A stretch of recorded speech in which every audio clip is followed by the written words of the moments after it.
Hey there, YouTube fam. Welcome back to the channel. If you've ever found yourself wondering why you still feel broke, even though you're not making obvious financial mistakes, you're not alone. Today, we're diving deep into a crucial topic, the 7 hidden wealth killers that many people face without even realizing it. So grab a snack, sit back, and let's unpack this together. Wealth killer number 1. Let's talk about something that we all hear about. Credit scores. Raise your hand if you know someone who loves to brag about their credit score. Yes, I see those hands. But here's a little secret. Having a 780 credit score doesn't mean you're wealthy.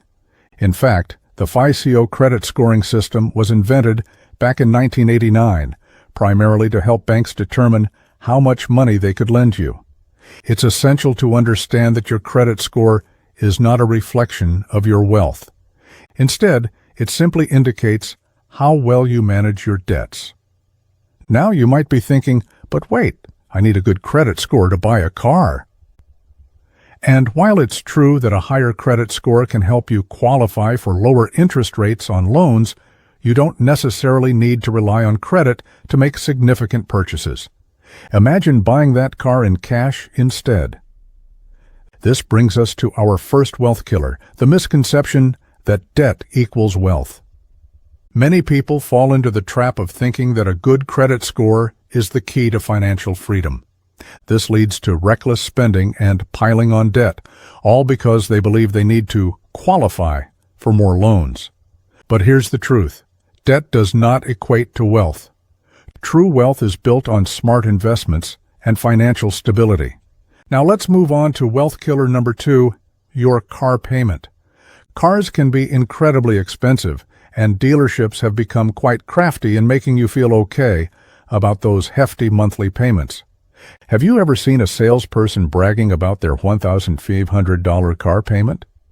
It's alarming to think that having a $700 or even $1,100 monthly car payment is now considered normal.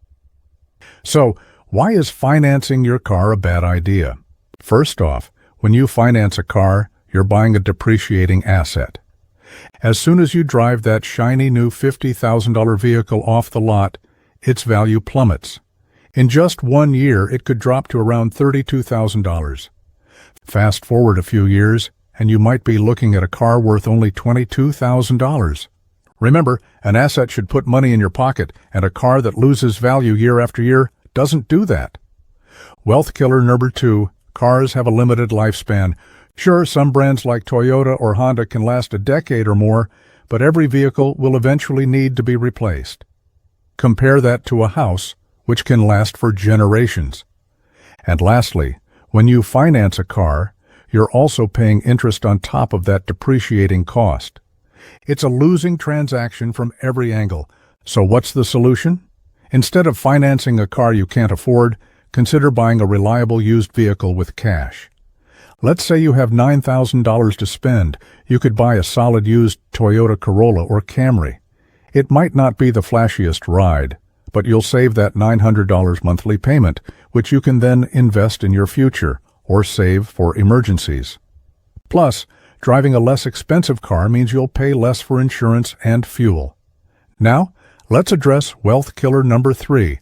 Buying a house you can't afford.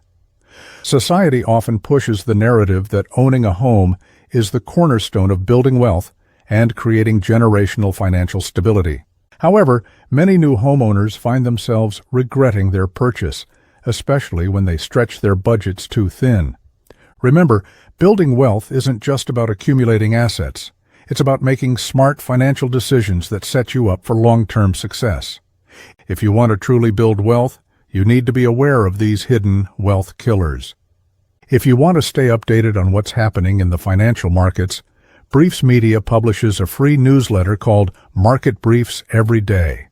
It's packed with insights on the economy, stock market, housing trends, and more, all presented in a fun and engaging way. Thanks for tuning in today. Remember, knowledge is power when it comes to building wealth. Make sure to subscribe for more tips and insights, and let us know in the comments which wealth killer you've encountered. Let's talk about a common piece of advice you might hear. You need to buy a house to build your wealth. Sounds great, right? But here's the kicker. Many home buyers today end up regretting their decision, and that's often because they're purchasing homes that stretch their budgets too thin. I've been in the real estate game since I was 23, and let me tell you, there's a big difference between selling a house and selling a home. As a realtor, you're not just helping someone buy a property. You're assisting them in making one of the biggest investments of their lives. And when you frame it that way, it's all too easy to be tempted to go a little bigger, a little fancier, and a little more expensive than you originally planned. Now, banks are also in on this. They want you to buy bigger, nicer homes because it's a lucrative business for them. They're incentivized to approve larger loans, which can lead to financial stress down the road. Remember, your home is primarily where you live, not necessarily a golden ticket to wealth. Yes, your house can appreciate in value, but it can also lead to losses, as we all remember from the 2008 housing crash. So, what's the takeaway? Aim to buy a home that fits comfortably within your budget, and if you can't afford it right now, it might be wiser to wait until you can. Don't forget about those hidden costs that come with homeownership. Repairs, maintenance, and insurance can add up quickly. When you're renting, many of these expenses are the landlord's responsibility. And just to be clear, I'm not against homeownership. I wholeheartedly believe in it. But I want you to become a homeowner when it's financially feasible for you. Take your time, save up, and make sure you still have funds left over for investments, savings, and building real wealth. Remember, your wealth is built through smart investments, real estate, stocks, and your own business, not just the house you live in. Wealth killer number 4, the Netflix trap. Next up, let's chat about a sneaky little wealth killer that many people overlook. Netflix. Now, I'm not talking about your monthly subscription fee. According to the Bureau of Labor Statistics, Americans are spending more than 2 hours a day glued to their screens. That adds up to a staggering 730 hours of TV watching each year. Over the next decade, that's a whopping 7,300 hours. Now, you might be thinking, but I need time to relax. And sure, unwinding is important. But if you're struggling financially or feeling lost about your money situation, now might not be the best time to binge watch your favorite shows. Imagine reclaiming all that time. What could you do with it? You could learn how to manage your finances, start a side hustle, or even dive into investing. To put it in perspective, that 730 hours of TV time is equivalent to over 30 full days of non-stop viewing in a year. Just think about it. What if you could take back a month of your life? Instead of spending your time watching TV, you could be building skills and knowledge that could lead to financial freedom. Wealth killer number 5, luxury before assets. Let's talk about something that can also derail your financial journey, buying luxury items before you've built up your assets. Picture this. You have $12,000 in your bank account, and you're tempted to buy a $12,000 Rolex. It sounds doable, but here's where it gets tricky. Just because you can technically afford it doesn't mean you should. The key is to prioritize your financial stability. Before you splurge on that luxury item, ensure you have investments and assets to back it up. Have a solid investment portfolio and enough savings to feel secure. A good rule of thumb: if you can't buy 5 of something, you probably shouldn't buy 1. So if you want that $10,000 watch, make sure you have at least $50,000 in assets first. So let's jump right in with wealth killer number 6, not eating at home. This includes those daily indulgences like your morning coffee, afternoon tea, and those convenient lunches bought on the go. Now, before you roll your eyes and dismiss this as just another lecture about cutting back on your favorite treats, hear me out. While I don't believe that your daily stop at Starbucks is the sole reason many Americans, especially millennials, are struggling financially, we need to examine the costs over time. Think about it. If you have 365 days in a year and you're grabbing coffee or lunch out about 300 of those days, that can easily add up. Just consider spending an average of $10 a day on simple items, be it a donut, bagel, or a quick lunch. those small expenses can quickly total around $3,000 a year. If you're in a stage of life where you can comfortably afford these luxuries, then go ahead and treat yourself. But for those of you who are finding it difficult to pay bills or lacking investment savings, spending thousands each year on easily prepared meals or drinks is not the way to go. Making coffee or tea at home costs only a fraction of what you'd pay at a cafe, and preparing a lunch can save you tons compared to that trendy salad spot. Enjoying luxuries is fine, but only when it's within your financial means. If you're struggling, it's time to rethink those daily expenses. Moving on to wealth killer number 7, greed. When you're in a tight financial spot, it's natural to want to find a quick and easy way out, whether that's an extra $1,000, $10,000, or even $50,000 a month. But here's where it gets tricky. In your desperation for a financial boost, you might get lured into risky investments like cryptocurrency, meme stocks, or other hot trends that promise huge returns.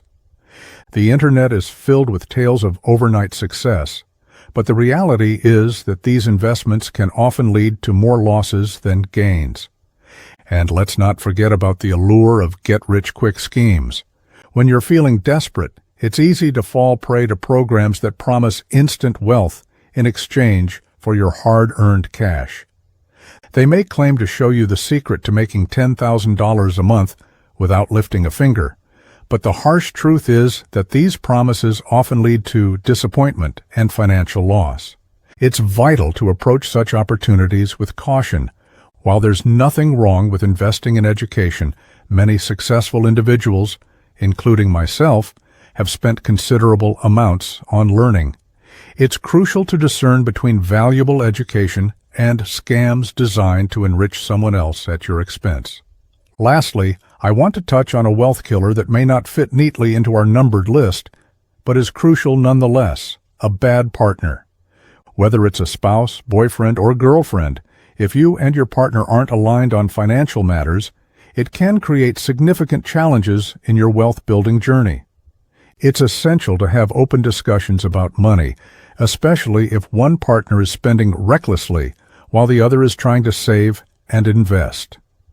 If you find yourself in this situation, communication is key.